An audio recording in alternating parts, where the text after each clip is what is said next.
வணக்கம். பரபரப்பு மீடியா செய்திகளுக்காக நான் நிரோஷன். ஈரானுடனான அணுசக்தி ஒப்பந்தத்தை எட்டுவதற்கான நடைமுறை காலக்கெடுவாக ஆகஸ்ட் மாத இறுதி நிர்ணயிக்கப்பட்டுள்ளது.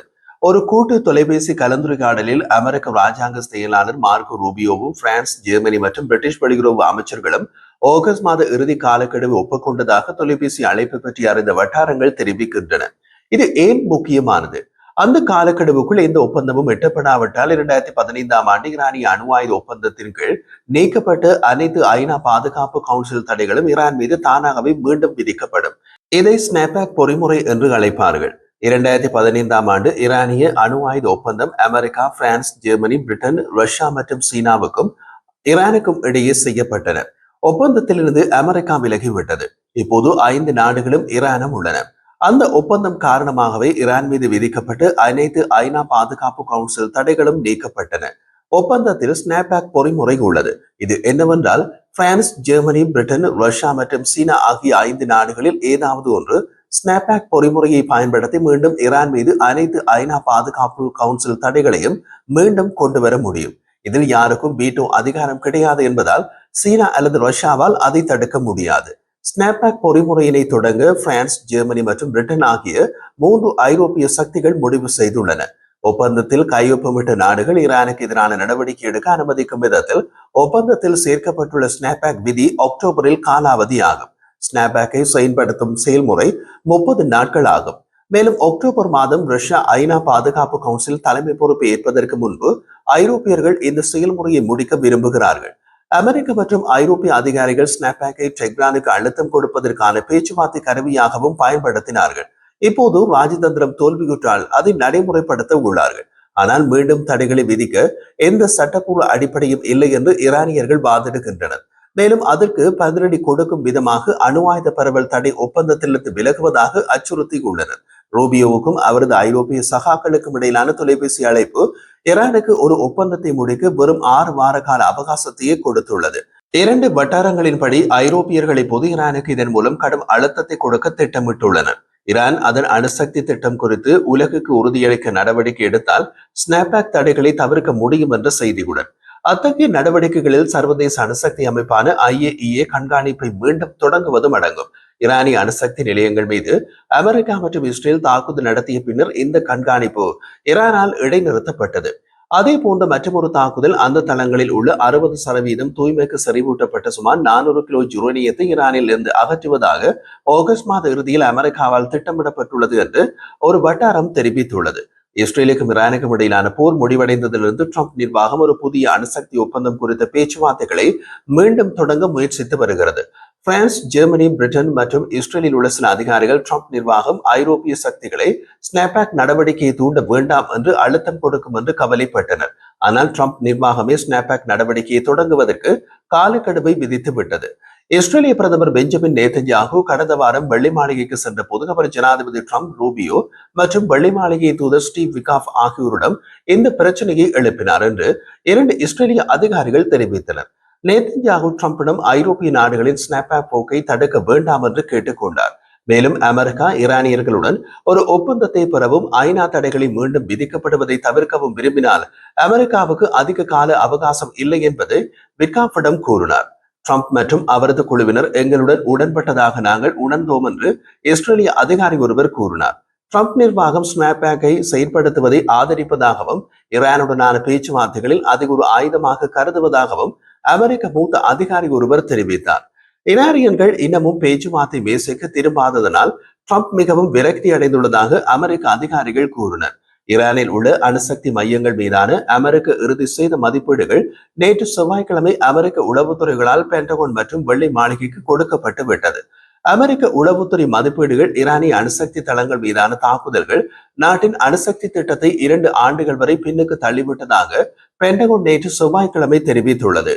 பென்டகோன் செய்தி தொடர்பாளர் சீன் பார்னல் செய்தியாளர்களிடம் கூறிய போது, நாங்கள் ஈரானியர்களின் அணுசக்தி திட்டத்தை குறைந்தபட்சம் 2 ஆண்டுகள் வரை பின்தள்ளியுள்ளோம்.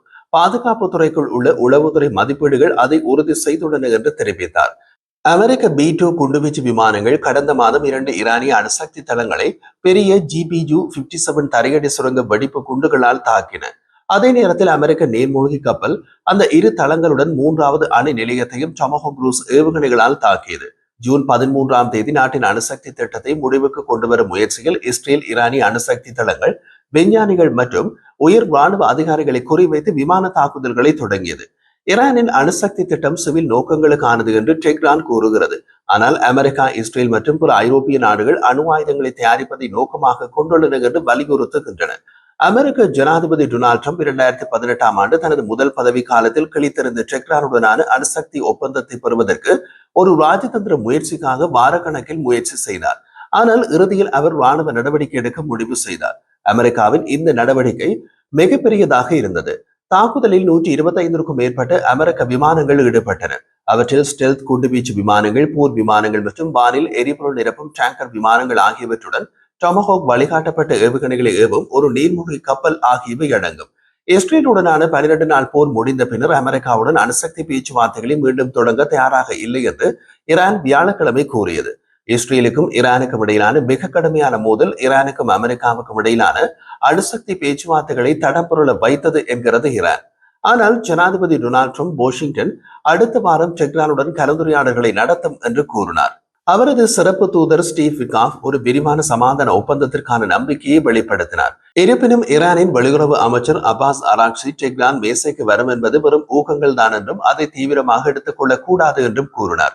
அவர் ஈரானிய அரசு தொலைக்காட்சியில் பேசிய போது புதிய பேச்சுவார்த்தைகளை தொடங்க இந்த ஒப்பந்தமும் ஏற்பாடும் அல்லது உரையாடலும் செய்யப்படவில்லை என்பதை நான் தெளிவாக கூற விரும்புகிறேன் என்று கூறினார்.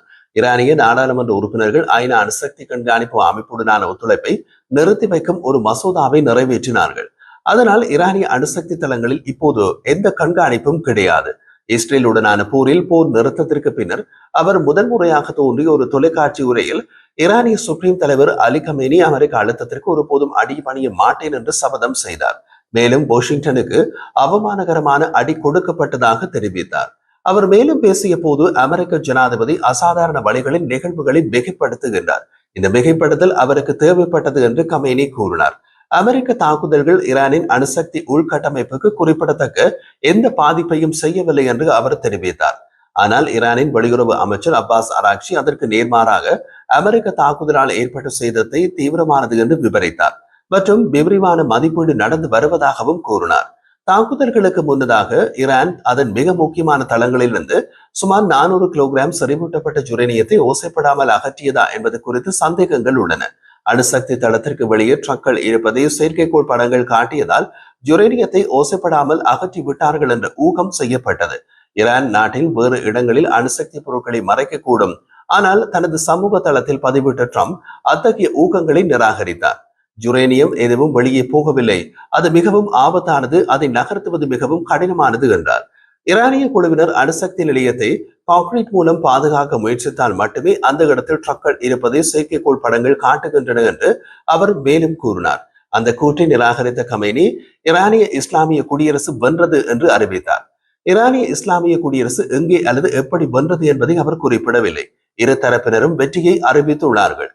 மூன்றாவதாக இஸ்ரேலிய பிரதமர் பெஞ்சமின் நேதன்யாகு ஈரானில் தமது தாக்குதல்களை ஒரு வரலாற்று வெற்றி என்று அழைத்தார். அதே நேரத்தில் ஈரானின் ஏவுகணை பதிலடி இஸ்ரேலை சரிவின் விளிம்புக்கு கொண்டு சென்றதாக கமேனி கூறினார். அமெரிக்கா மற்றும் இஸ்ரேலின் கோணத்தில் ஈரானிய அணு ஆலைகள் மீது நடந்த தாக்குதல்களில் ஈரானிய அணு ஆலைகளில் இருந்து யுரேனியத்தில் ஒரு பகுதி அளிக்கப்பட்டது. மீதி செறிவூட்டப்பட்ட யுரேனியம் இன்னமும் அங்கேதான் உள்ளது. அவற்றை அளிப்பதற்கு ஆகஸ்ட் இறுதி பகுதியில் அமெரிக்கா மற்றொரு தாக்குதலை நடத்த திட்டமிடுகிறது. இஸ்ரேலிடமும் அப்படி ஒரு திட்டம் இருக்கிறது. அந்த தாக்குதலை எப்போது நடத்துவது என்று இன்னமும் திட்டமிடப்படவில்லை.